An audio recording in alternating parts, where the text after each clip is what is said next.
Hello, hello. Welcome to Todd Plays Video Games. Today we are playing AI Dungeon again. This is the fourth episode of me playing in the Kingdom of Goodspot, where we just met a wyvern. What's going to happen next? Let's find out, shall we?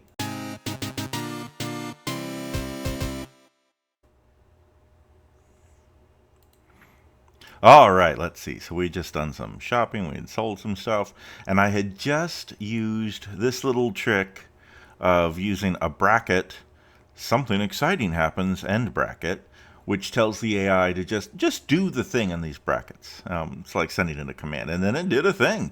As you ponder their words, a deafening roar shatters the tranquility of the village. People scream and scatter as a massive shadow blots out the sun. Above you, a wyvern, its scales a sickening shade of green and its eyes burning with malice, descends upon the village square. The beast's maw, revealing rows of dagger-like teeth, and a stream of acrid greenish bile spews forth, sizzling upon the cobblestones where it lands. Okay, let's take a turn.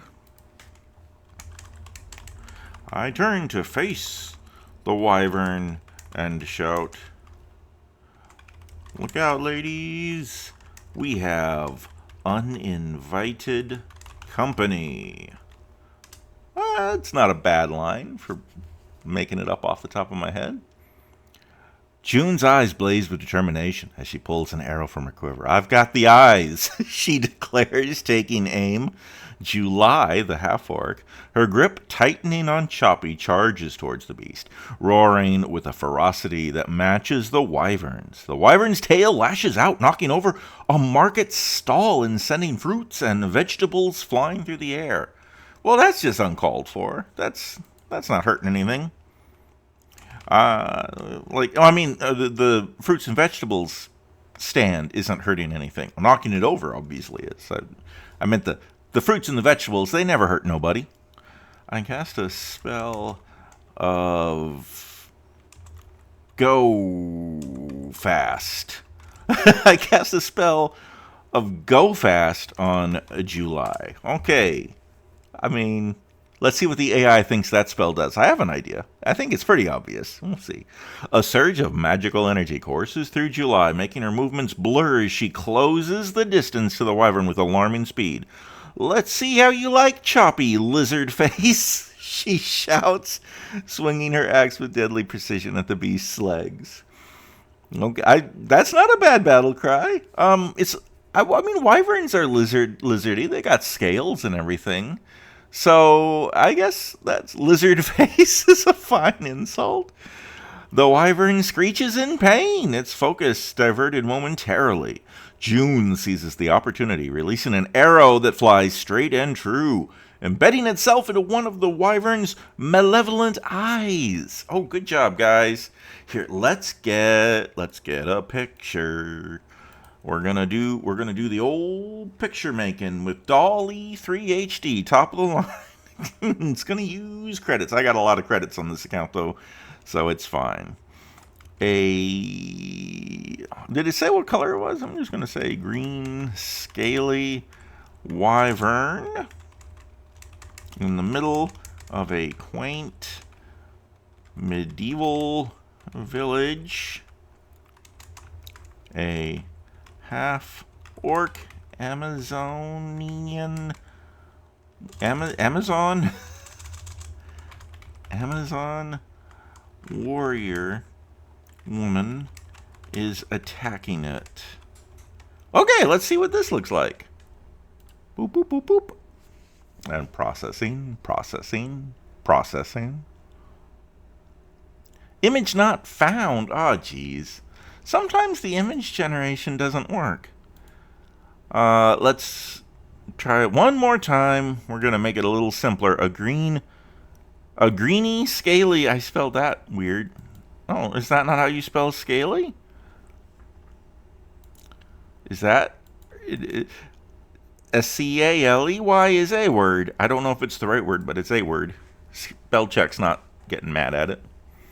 And I called it a greeny, scaly wyvern in the first one, so maybe it didn't know how to process the word greeny. That's fair. It's not a real word. So, we will see. It's still thinking. It's still thinking. Here we go. Oh my goodness. Oh my goodness. When I thought wyvern, I was imagining something much smaller than this bad boy. Woofda. Okay, so that's what we're fighting. That's a full-on dragon. I feel like a wyvern is supposed to be smaller, but anyway, seeing that it's been injured, one of my allies already. I confidently. Hey, I spelled it right. That's so exciting. Cast magic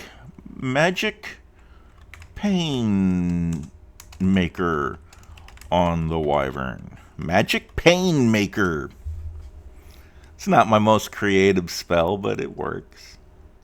A torrent of shimmering ethereal energy shoots from your fingertips, striking the wyvern square in the chest. The beast convulses, its roar turning into a pitiful, agonized shriek as the magic courses through its veins, amplifying the pain of its existing wounds. Oh, that's clever and terrible.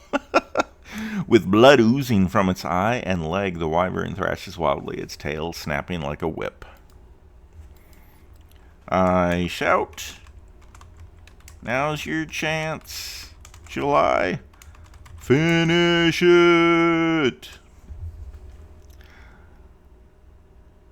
July's eyes glint with savage delight as she charges at the writhing wyvern. Wyvern? Choppy raised high. "You got it, wizard!" she roars, her muscles rippling with every step. In a single fluid motion, she leaps into the air, bringing the mighty axe down with a force that cleaves through scale and bone, severing the beast's head from its body. Okay. I'm going to say success. The wyvern's lifeless body slumps to the ground, green blood pooling around its severed neck. July grins ear to ear, wiping the viscera off Choppy with a piece of cloth. Another one bites the dust. Drinks on Toto tonight, right? What? Why am I paying for drinks? What? June lowers her bow, a sly smile creeping across her face. "Only if we can find somewhere that serves up wyvern stew. I hear it's quite the delicacy." That's some good banter. Good work, June. I like that one quite a lot. Okay, let's so somebody had mentioned in the comments on one of my AI Dungeon videos, why do I use do and say instead of just always using story, is what they asked. And that's a valid point. So I feel like when I use story, what I say absolutely definitely does happen. And I feel like when I say, and especially when I say do, there's a chance of my action failing. See, AI Dungeon's not really... It's not like Baldur's Gate, the video game Baldur's Gate 3. You know what I mean? It's not rolling dice and calculating percentages and dealing with stats and numbers and spreadsheets to decide if you succeed or fail with whatever you do. It's really more of a collaborative storytelling process.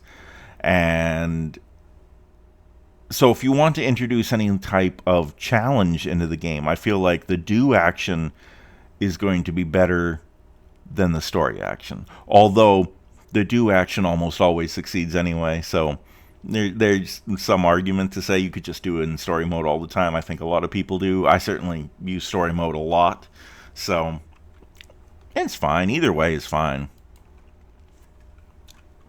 If I stay in story mode, when I say, you walk over, when you're in story mode, you got to talk like the story is written, and that means addressing your character as you. You walk over to the dead Wyvern and start cutting out choice steaks of meat. Let's say choice pieces of meat.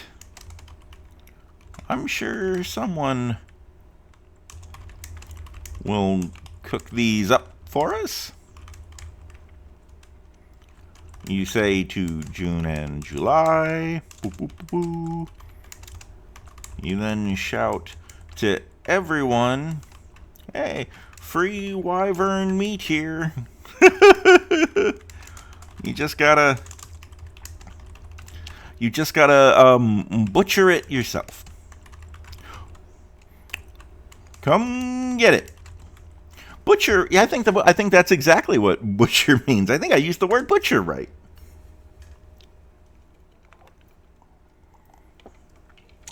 I'm not a hunter. I think it would be you dress an animal after you kill it. You dress it out. You don't dress it up. It's not going anywhere fancy. You might dress it out anyway.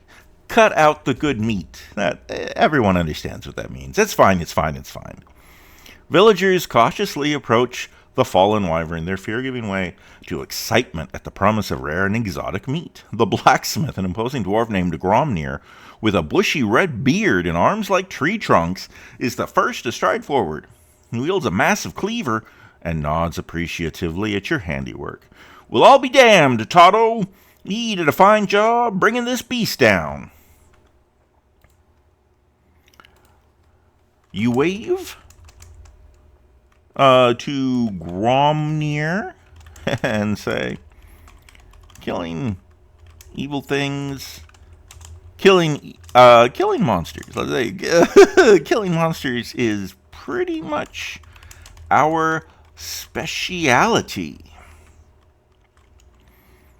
Gesturing towards June and July. All right.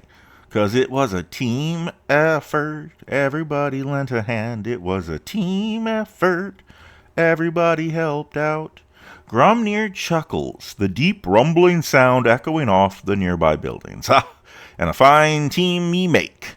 'Tis not every day we see a wyvern brought low in the middle of town. He begins backing away at the wyvern's, or hacking away at the wyvern's carcass with practiced precision, setting aside choice cuts for the villagers.